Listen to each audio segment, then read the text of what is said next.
The Indian Navy is in midst of sharply boosting its air power. From INS Hansa in Goa, India Today brings you an exclusive report at the Navy's newest combat asset. The Navy is all set to commission the second squadron of its MH-60R Romeo helicopters, strengthening not just surveillance but anti-submarine warfare and strike capabilities. Now, the Romeos are equipped with advanced sensors, Hellfire missiles and torpedoes.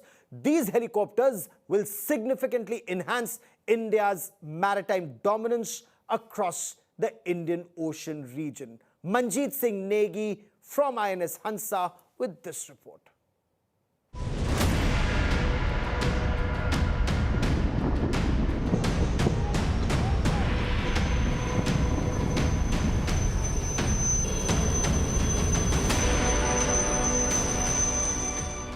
इस वक्त जब सरहद पर operation सिंदूर जारी है, समुद्री सरहद पर भारतीय नौसेना अपनी हवाई मारक क्षमता को लगातार बढ़ा रही है। भारतीय नौसेना के बेड़े में दुनिया का सबसे आधुनिक और multi mission helicopter MS-60 Romeo की दूसरी स्क्वाड्रन शामिल हो रही है। इस वक्त मैं गोवा में हंसा नेवल बेस पर मौजूद हूं, जहां पर ये नए जो हेलीकॉप्टर हैं वो शामिल हो रहे हैं। ये दूसरी स्क्वाड्रन है।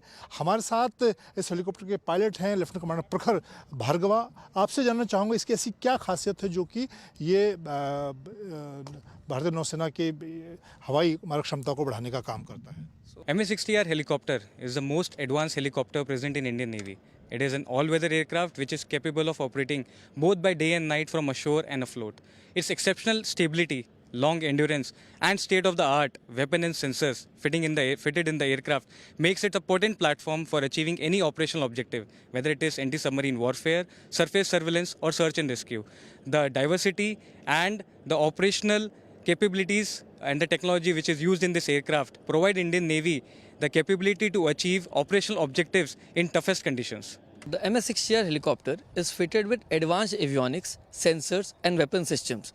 So in order to maintain these advanced systems, we require high maintenance standards and technical oversight. So as a technical team, we ensure that each and every system fitted on the aircraft is maintained at its high standard and it is available for all operational requirement when demanded by the Navy. Multi role helicopters जो होते हैं वो उनको एक तरह से हम flying frigate कहते हैं नेवी में, क्योंकि ये मल्टी रोल जैसा नाम है इनका, ये एंटी सबमरीन वॉरफेयर भी कर सकते हैं, एंटी सरफेस वॉरफेयर भी कर सकते हैं, सर्वेलेंस मिशन भी कर सकते हैं और ज़रूरत पड़ी तो सर्च एंड रेस्क्यू भी कर सकते हैं। और शिप से ऑपरेट करके ये जो शिप की जो मारक क्षमता है, शिप की जो कॉम्बैट रेडीनेस है, उसको कई गुना बढ़ा देते हैं। तो हमारे लिए बहुत खुशी की बात है कि हमने ये 24 MS-60R रोमियोज इंडक्ट जो कॉन्ट्रैक्ट हमने साइन किया था, उसके हिसाब से हमारी जो इंडक्शन प्रोसेस है वो ऑन है।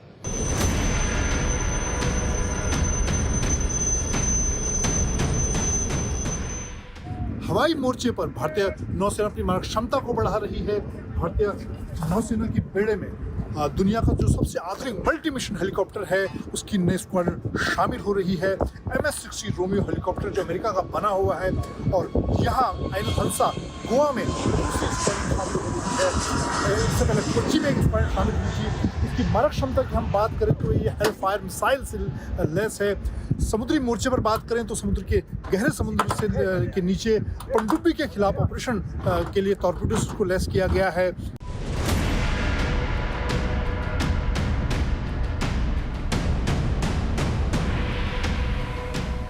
हमारे साथ इस स्क्वाड्रन के कमांडिंग ऑफिसर हैं कैप्टन धीरेन्द्र बिस्ट। उनसे जानेंगे कि क्या, मैं आपसे जानना चाहूँगा, ये दूसरी स्क्वाड्रन है और जिस तरह का ये हेलीकॉप्टर है, मल्टी मिशन हेलीकॉप्टर है, क्या सिग्निफिकेंस, क्या महत्व आप इसका देखते हैं?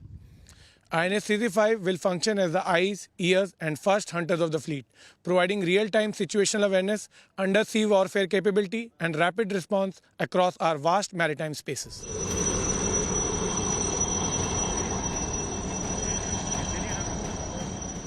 The commissioning of second squadron will be significantly boost the Indian Navy's anti-submarine warfare capabilities, particularly in the Indian Ocean region, where Chinese naval activity has increased.